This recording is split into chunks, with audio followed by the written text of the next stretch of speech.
Hello बच्चों, मैं अनुज Shukla physics online classes में आपका स्वागत करता हूं। कैसे हैं बच्चों?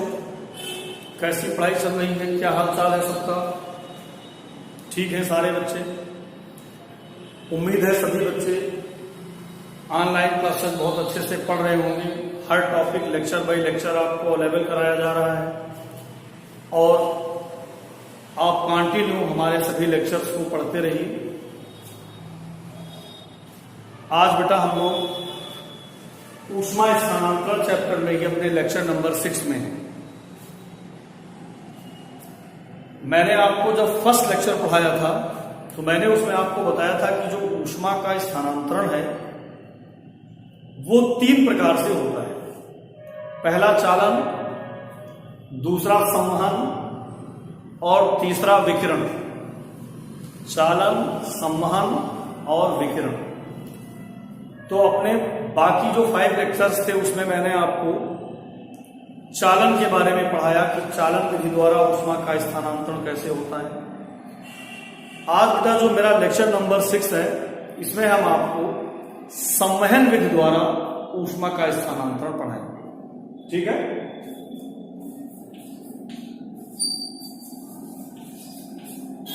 संवहन द्वारा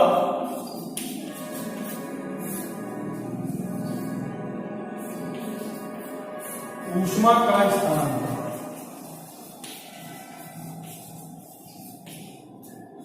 संवहन द्वारा ऊष्मा का स्थानांतरण कैसे हो?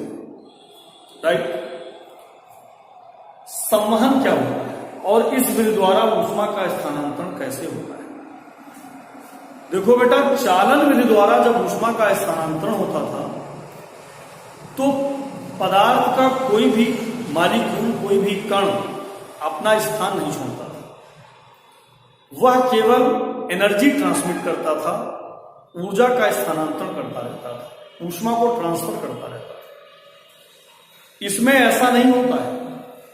इसमें पदार्थ के कण अपना स्थान छोड़ते हैं, अपना स्थान छोड़ते हैं। कैसे? जैसे मान लीजिए कोई बर्तन है और इस बर्तन में ये जल रहा है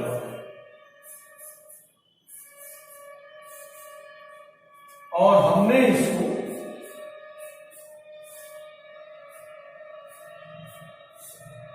गर्म किया। जब हम इसको गर्म करते हैं तो सबसे पहले जो ऊष्मा है वो इस बर्तन के जो बॉटम में जो निचले सतह पर मॉलिक्यूल्स हैं उन्हीं को प्राप्त होती है। तो उनका बेटा टेम्परेचर बढ़ जाता है। जब नीचे स्थित इस जल के अणुओं का या जो भी द्रव है इस विधि द्वारा द्रव और गैसों में ऊष्मा का स्थानांतरण किया जाता है। ध्यान रखिएगा, इस विधि द्वारा द्रवों में और गैसों में ऊष्मा का स्थानांतरण किया जाता है, एनर्जी का ट्रांसमिशन किया जाता है। राइट? अब पता चला कि जो नीचे के मॉलिक्यूल्स हैं उन्होंने बेटा टेम्परेचर अडॉप्ट किया। जब ये मॉलिक्यूल टेम्परेचर को अडॉप्ट करते हैं तो इनका घनत्व कम हो जाता है, इनकी डेंसिटी कम हो जाती है। डेंसिटी कम हो जाने के कारण, इनका घनत्व कम हो जाने के कारण ये बॉटम से तुरंत कहां उठते हैं? ऊपर। ये मॉलिक्यूल ऐसे नीचे से ऊपर उठना स्टार्ट किया। जब ये मॉलिक्यूल नीचे से ऊपर जाएंगे तो जो ऊपर के मॉलिक्यूल हैं जिनका टेम्परेचर इनसे कम है, उनकी डेंसिटी ज्यादा है, अतः वो अपने अधिक घनत्व के कारण ऊपर से कहां आते हैं? नीचे। वो बेटा ऊपर से नीचे आते हैं। तो इस प्रकार से नीचे के मॉलिक्यूल ऊपर और ऊपर के मॉलिक्यूल नीचे आने लगते हैं। राइट? और इस द्रव में संवहन धाराएं बन जाती हैं, कन्वेंशन करंट बन जाती है और उन्हीं कन्वेंशन करंट के थ्रू धीरे धीरे अधिक ताप वाले मॉलिक्यूल ऊपर जाते हैं और कम ताप वाले मॉलिक्यूल नीचे आते हैं। और ये प्रोसेस तब तक चलता रहता है जब तक कि पूरे इस द्रव का ताप एक समान ना हो जाए, जब तक कि इस पूरे द्रव का ताप एक समान ना हो जाए। तो जब इस द्रव का ताप एक समान हो जाएगा तो ये हमारी पूरी प्रक्रिया यहीं पर पूर्ण हो जाएगी, और इसी प्रक्रिया को हम कहते हैं संवहन, कन्वेंशन कहते हैं। तो संवहन विधि द्वारा ऊष्मा का स्थानांतरण कैसे होता है पता चला। इस विधि में और चालन विधि का खास अंतर क्या है? चालन विधि में जो मॉलिक्यूल होते हैं वो अपना स्थान नहीं छोड़ते हैं, लेकिन संवहन विधि में मॉलिक्यूल अपना स्थान छोड़ते हैं। चलिए, अब जो बेटा ये संवहन होता है ना, ये संवहन दो प्रकार का होता है। संवहन दो प्रकार का होता है। एक होता है प्राकृतिक संवहन और दूसरा होता है प्रणोदित संवहन।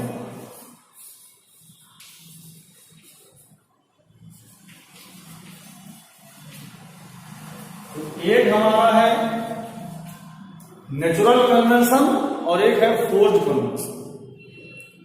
प्राकृतिक संवहन और प्रणोदित संवहन, ये जो मैंने अभी आपको बताया ये प्राकृतिक संवहन है, नेचुरल कन्वेंशन है। प्रणोदित संवहन में क्या होता है? जैसे आपने देखा होगा हमारे शरीर का हृदय, हार्ट ऑफ योर बॉडी, वो क्या करता है? पूरे ब्लड को बॉडी में एक स्थान से दूसरे स्थान पर संचरित करता है, और संचरित करके पूरी बॉडी में एनर्जी को फोर्स करके पूरे बॉडी में भेजता रहता है रक्त के द्वारा,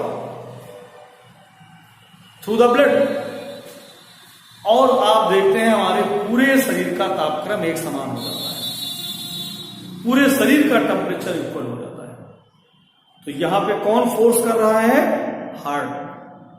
हार्ट के द्वारा फोर्स करके, प्रणोदित करके बॉडी में एनर्जी का ट्रांसमिशन कंप्लीट पूरी बॉडी में करके तापमान को एक समान बनाए रखा जाता है।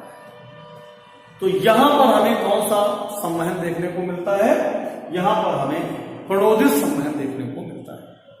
चलिए, तो प्राकृतिक संवहन और प्रणोदित संवहन क्या है ये सबको क्लियर होगा।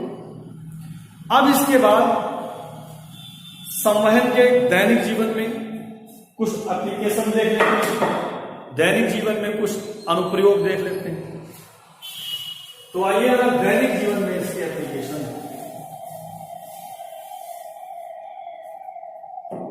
दैनिक जीवन में इसका बहुत ही अच्छा एप्लीकेशन है। एक स्थानीय समीर और समुद्री समीर।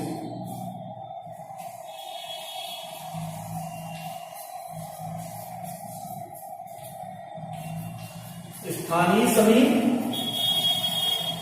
तथा समुद्री समीर।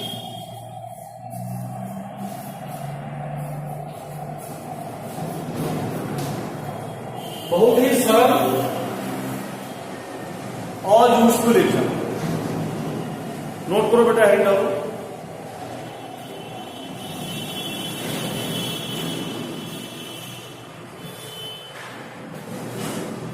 तो पहले हम लोग देखेंगे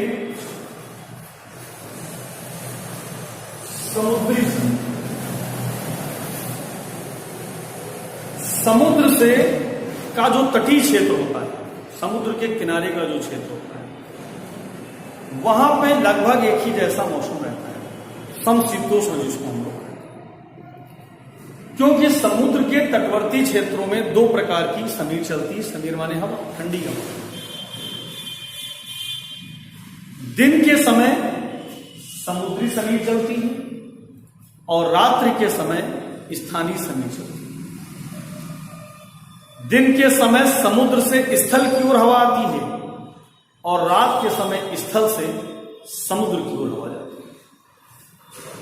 कैसे? देखिए जरा ध्यान दें। ये मान लीजिए यहां पर समुद्र है, ये जल भरा हुआ है,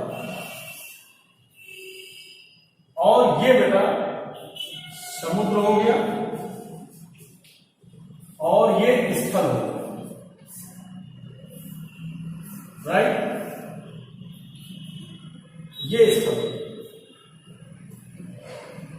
दिन के समय सूर्य के प्रकाश से पृथ्वी और समुद्र दोनों को ऊष्मा मिलती है।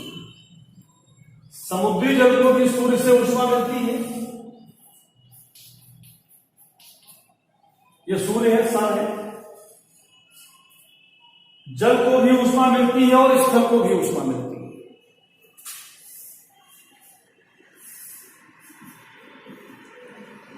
लेकिन जल की विशिष्ट ऊष्मा ज्यादा होती है। इस वजह से जल बहुत तेजी से गर्म, जल्दी से गर्म नहीं होता है। जल की विशेषता ही है कि ये गर्म भी बहुत देर से होता है और ठंडा भी बहुत देर से होता है। लेकिन पृथ्वी इस ऊष्मा को लेकर के जल्दी ही गर्म हो जाती है। जब पृथ्वी गर्म हो जाएगी तो पृथ्वी के समीपस्थ, पृथ्वी के निकटस्थ सरफेस के नजदीक वाली जो हवा है वो भी गर्म हो जाती है। और ये हवाएं गर्म होकर कहां उठने लगती हैं? ये हवाएं गर्म होकर ऊपर क्यों उठने लगती हैं? इस प्रकार से। और अपेक्षाकृत जो जल है उसका जल इतनी जल्दी तो गर्म नहीं होता है, उसका ताप इतनी तेजी से बढ़ नहीं पाता, बहुत धीमे धीमे बढ़ता है। अतः समुद्र के सरफेस की जो हवाएं हैं उनका टेम्परेचर इसकी अपेक्षा कम होता है। अतः वो हवाएं, जब ये हवाएं ऊपर उठती है तो इनका स्थान भरने के लिए समुद्र के सरफेस से, सतह से ये हवाएं स्थल की ओर आने लगती हैं। अब जो समुद्र की सतह से आने वाली हवाएं हैं उनका तापमान अपेक्षाकृत से कम होता है। अतः अगर यहां पर कोई भी व्यक्ति होगा तो उसको इस समुद्री समीर के माध्यम से ठंडी हवा प्राप्त होती रहेगी। इसी को हम लोग कहते हैं समुद्री समीर। क्या कहते हैं? समुद्री समीर। बात समझ में? तो समुद्री समीर कब चलता है? दिन में। ये दिन की कंडीशन। तो समुद्री समीर बेटा दिन में कैसे चलती है, सबको समझ में आ गया? कोई डाउट किसी को? क्लियर है सारे बच्चों को? अब इसके बाद बात आती है स्थानीय समुद्र। ये बेटा समुद्री जल भरा हुआ है, ये हमारा स्थल है।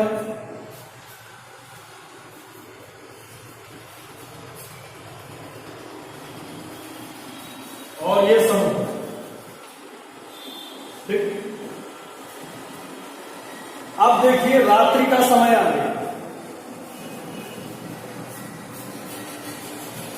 जब यहां पर हमारी समुद्री समीर है और अब हम डालेंगे स्थानीय समीर।